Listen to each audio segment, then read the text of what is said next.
and welcome to episode 34 of the Dittmer Knittery podcast. My name is Bev, and you can find out more about me and Dittmer Knittery in the description box below, where you will also find other information, things I might mention during this video. So if you're looking for something, check that description box down below, right below this video. I have a lot to share in this video, so I'm going to get right into it, and I'm going to use my notes. Many of you have very nicely expressed interest in my hats. One of you has done something so extraordinarily kind that I think I need to talk about hats now rather than later. I appreciate that nudge very much. I'll mention that someone near the end of this video, so if you're interested in my hats or in making a hat of your own, stay until the end to hear something important and exciting. So let's talk about felted hats. The interest in my hats seems like a fluke for me. I don't wear hats, and I didn't realize they were a big thing for a lot of people. I know I should have realized that. I apologize. I know hats are very important things, and I've been reminded of that. I know you're not going to believe me when I say I don't know how to make hats. Obviously, you don't believe me because I keep making hats, and you keep asking me to talk about them. I think I have shared the story of the first felted hat I made not all that long ago. A very kind and dear woman gave me her fiber stash. Now, this was a couple of years ago. And she said that what she wanted in return was for me to make her a hat. And I said, I don't make hats. And she said, make me a hat.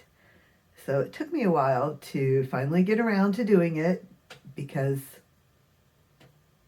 I don't know, that would be a whole other tangent, wouldn't it? One I've perhaps already gone off on.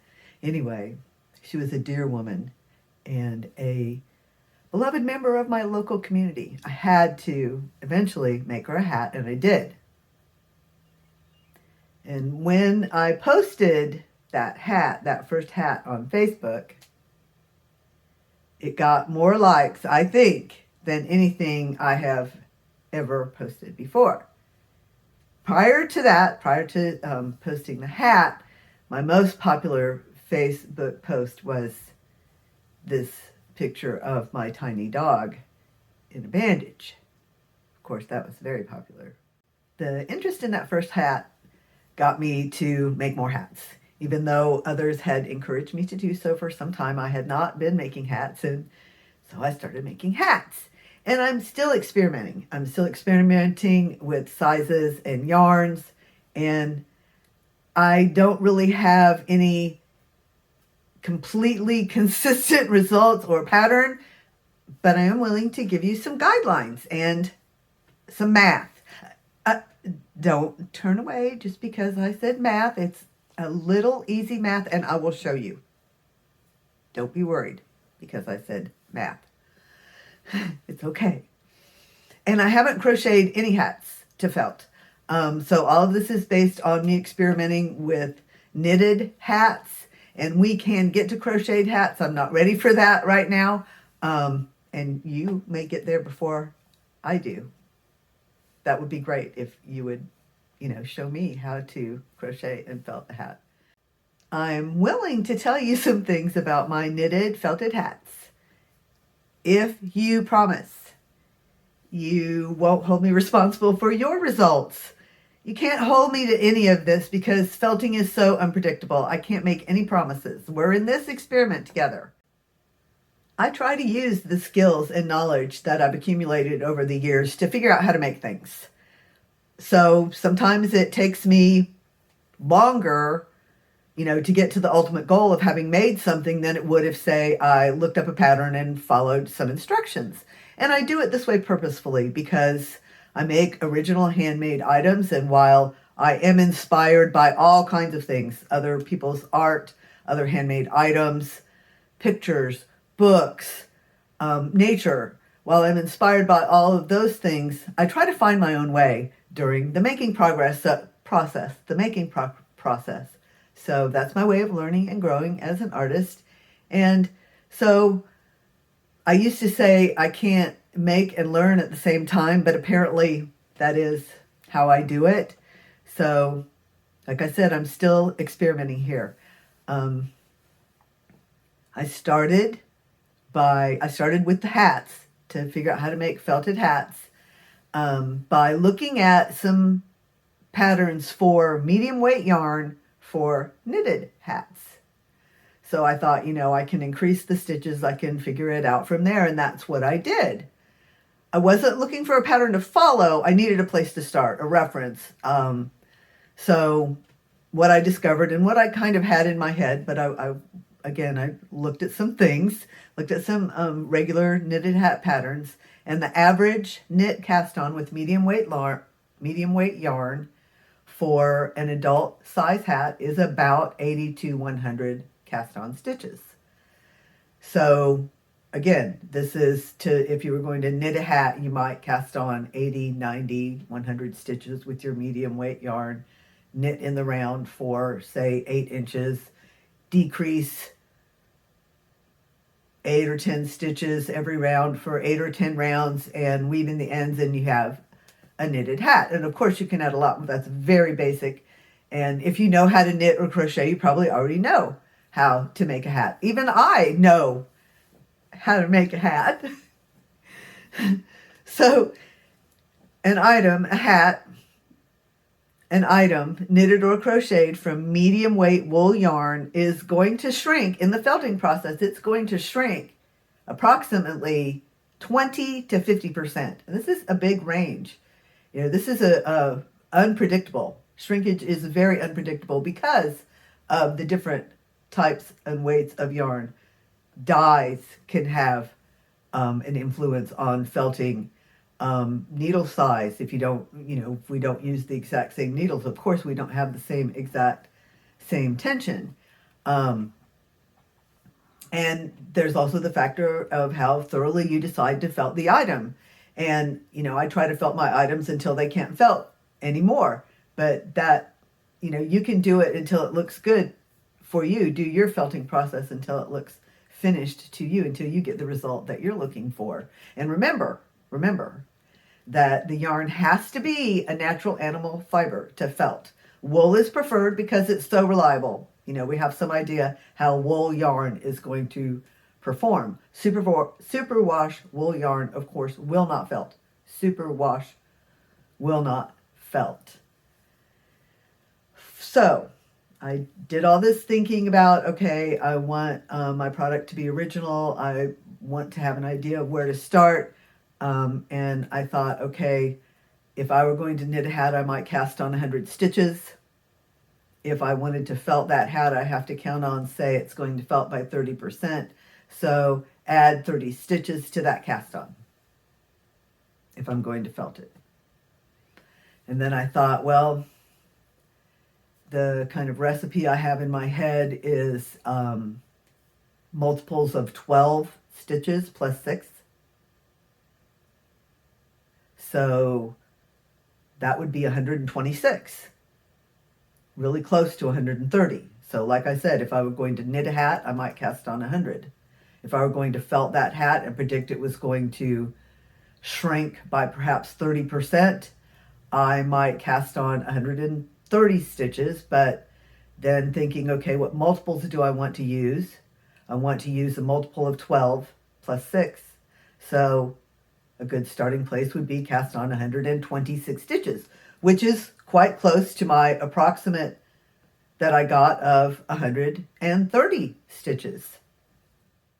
For the most predictable results, start with a medium weight 100% wool yarn, size about 9 knitting needles. I wouldn't go any smaller, 10, 10.5, 11, but I wouldn't go any smaller than size 9, which is a 5.5 millimeter. So it wouldn't go any smaller than a 5.5 millimeter knitting needle.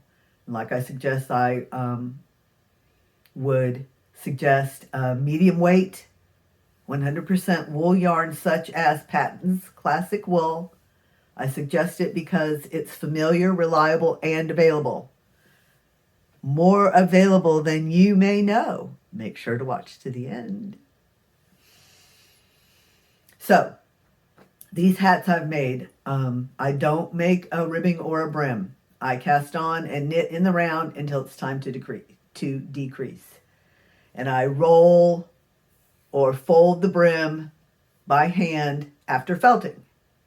It's the shape of the hat allows for this, that it's really easy to just, once it's felted, roll up that brim or fold up that brim, as you've seen on some of the hats that I've made.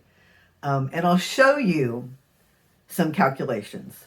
I'm going to show you how I calculated and how you can calculate how many stitches to cast on, how many rounds to knit, and a basic idea of how to decrease. Again, these are all suggestions, vague instructions to maybe help you get started making knitting a hat that you would then felt. I'll show you some calculations using the example of the 126 stitch cast on, which with a medium weight yarn and size 5.5 millimeter or larger knitting needle should produce a small to medium size hat. Cast on the 126, join to knit in the round, make sure your stitches are not twisted, knit a total of 54 rows, 54 rounds, sorry, join to knit in the round and then knit in the round 54 rounds, 54 rounds. Sorry, you know what I mean. If you want to stripe, knit about 24 rounds, change colors, knit 14 rounds, change colors back to the original colors, knit about another 16 rounds for that total of 54 rounds. And again, all this is flexible. Change it as it works for your yarn and your needles and the product that you want to create. After you have knitted the 54 rounds, then you begin the decreases.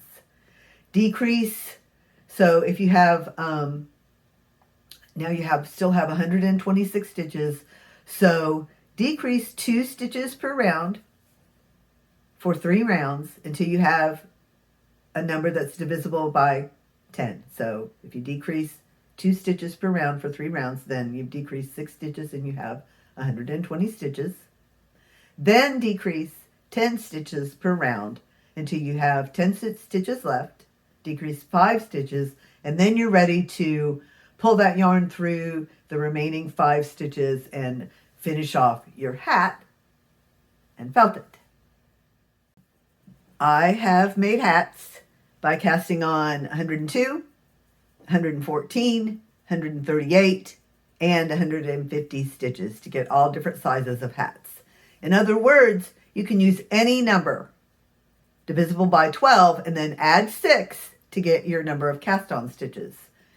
And then you can add then 12 from that, add or subtract 12 from that total to change sizes. So if you know that 126 is a number you can cast on, you can add 12 to 126 and get 138. Or subtract 12 from 126 and get 114 to know that you can then create those larger or smaller size hats. Again, my results have not been completely consistent enough to tell you exactly what size hat that you will ultimately create. I can't totally accurately predict your results, but I'm glad to share with you what I've learned. And, here's some numbers, examples of other places you can start by casting on these different numbers. And you can also use different yarns, different size needles to get different size hats. And, look at some crochet patterns. Use these calculations to figure out how to make a crochet hat that you can felt. And then tell us about it. That would be really fun. these calculations that I've shared will be available in PDF form until the end of September. You must be a member of my channel, and you must be a member of the channel that I will mention at the end of this video.